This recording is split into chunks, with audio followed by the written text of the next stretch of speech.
மகாபெரிவாச்சரணம். ஸ்ரீ லலிதா ரகசியசகஸ்ரநாமத்தில் பக்தி விதைகள் அம்பிகையின் நீலையை சொல்லக்கூடிய நாமங்களாக சொல்லிக்கொண்டு மகேஸ்வரி என்று ஆரம்பித்து மகாகாளியை எப்படியெல்லாம் சொல்லி சண்டிகையை வந்து சொன்னார்கள், சண்டமுண்டனை அழித்தவளாக சொன்னார்கள் இல்லையா. அடுத்தது அவள் அந்த இருமையை கடந்தவள் அப்படின்னு ஒரு வார்த்தை இருக்கே, மிகப்பெரிய அத்வைத்தம், அந்த அனைத்தும் ஒன்று ஏகம் தது அப்படின்னு சொல்றது, அதை சொல்லக்கூடிய ஒரு பொருளை தரக்கூடிய ஒரு நாமம்.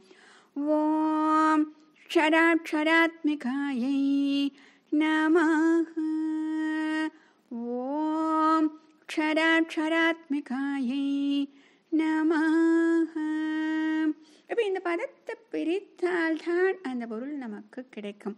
அப்போ எப்படி பிரிக்க வேண்டும் என்றால், க்ஷர அக்ஷர ஆத்மிகா அப்படின்னு சொல்லிட்டு, சாதாரணமாக அக்ஷரம் என்று சொல்லும் பொழுதே நமக்கு எழுத்துக்கள் நவாட்சரி, பஞ்சதசாட்சரி, அடுத்தது மாத்திருக்காட்சரம், இப்படியெல்லாம் நமக்கு ஞாபகம் வருது இல்லையா.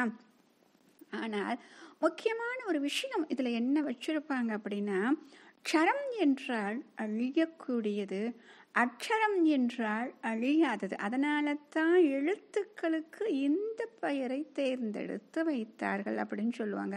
அப்படி பார்த்தா நமக்கு ஒரு சந்தேகம் இருக்கும், அந்த காலத்தில் உபயோகப்படுத்திய பல வார்த்தைகள் இப்பொழுது அழிந்தே விட்டதே, காணாமல் போயே விட்டதே, அதை நம்ம உபயோகப்படுத்துவதே கிடையாது, அப்புறம் எப்படி இதை அக்ஷரம் என்று சொல்லலாம் அப்படின்னு நமக்கு தோன்றும் இல்லையா. ஆக பல எழுத்துக்கள் சேர்ந்து உருவான வார்த்தைகள் வேண்டுமானால் அழியலாம், ஆனால் அந்த வார்த்தைகளுக்குள் பொதிந்திருக்கக்கூடிய எழுத்துக்கள் என்றாவது அழிந்திருக்கிறதா? இல்லையே, இன்னும் அது ஆதி காலம் தொட்டு அனாதியாக அதை உபயோகப்படுத்தி கொண்டுதானே இருக்கிறோம்.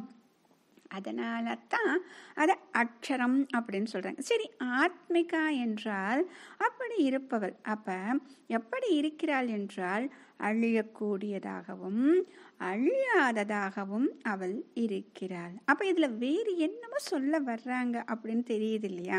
அப்போ இதில் சொல்ல வரக்கூடிய பொருள் என்ன அப்படின்னா, ஒன்று அழிவது, இன்னொன்று அழியாதது. அப்போ நமக்கு என்ன புரிஞ்சிச்சு அப்படின்னா, இந்த சரீரம் நாம் எடுத்த அந்த ஜீவன் வந்து ஒரு சரீரத்துக்குள்ளே போகுது இல்லையா, இது அழியக்கூடியது.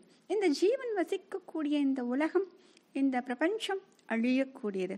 ஆனால் இது அனைத்திலும் அழியாத ஒன்று பிரம்மம், பரம்பொருள் அப்படின்னு ஒன்று என்று இருக்கே, அது வந்து அழியாது இல்லையா.